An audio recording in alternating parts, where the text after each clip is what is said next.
عقائد حقہ میں سے ہے ایک عقیدہ کہ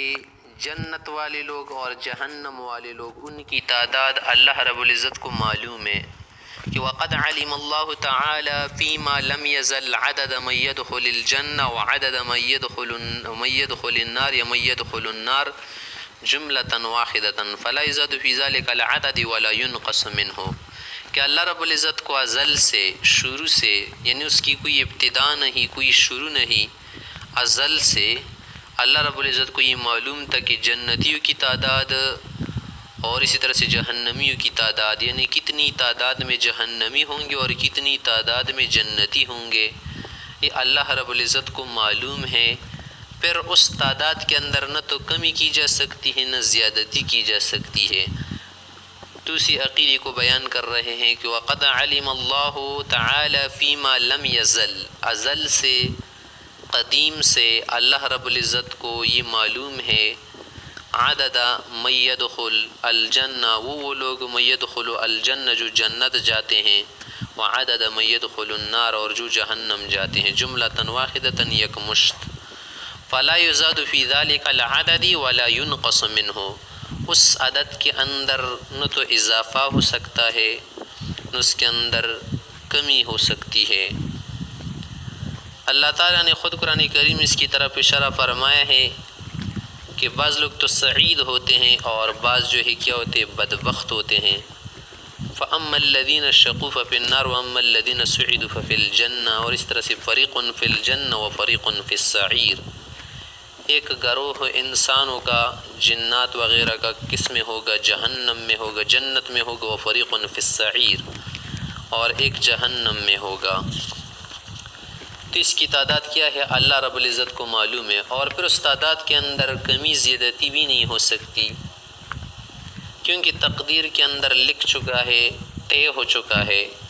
کہ جو بدبخت ہوگا وہ تو بدبخت ہی رہے گا، جو نیکبخت ہوگا وہ نیکبخت ہی رہے گا۔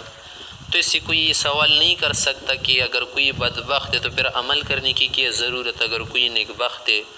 تو پھر بدعملی سے بچنے کی کیا ضرورت ہے، ایسی بات ہے نہیں۔ قرآن کریم نے اس کی تشریح فرمائی ہے،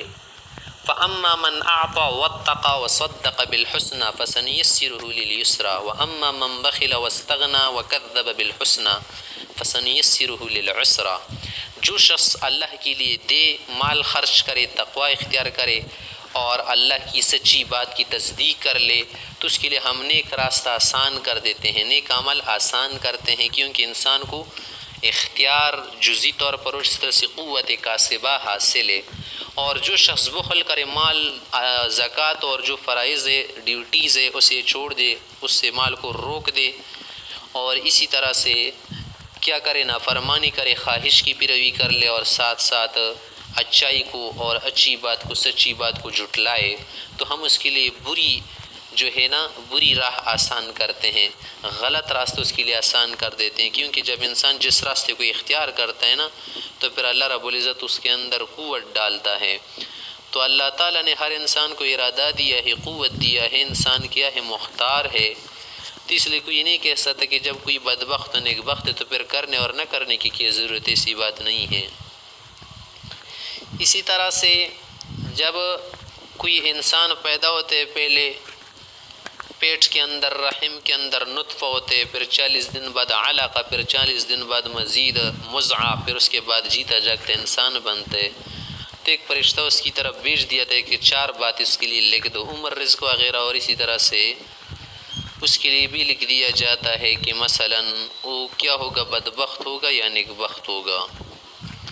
تو جو تعداد ہے اس کے اندر کوئی کمی زیادتی وغیرہ نہیں آ سکتی۔ اور اس طرح سے ایک مرتبہ پیغمبر علیہ السلام کے ہاتھ میں 2 رجسٹر تھے، کہنے لگے کہ ایک ہاتھ میں جو ہے دائیں ہاتھ میں یہ تو جنتیوں کے نام ہے اس میں، اور جو بائیں ہاتھ میں ہے اس کے اندر جہنمیوں کے نام ہے۔ پھر آپ علیہ السلام نے کیا کر دیا، فَنَبَذَهُمَا، انہیں کیا کر دیا، اس طرح سے جھاڑ کر کیا کر دیا، وہ ہاتھ سے چلے گئے۔ تو اسی کے متعلق فرما رہے کہ وقد علم اللہ تعالی فیما لم یزل، ازل سے اللہ تعالیٰ کو معلوم ہے عدد من يدخل الجنہ وعدد من يدخل النار جملة واحدہ فلا يزاد في ذلك العدد ولا ينقص منه۔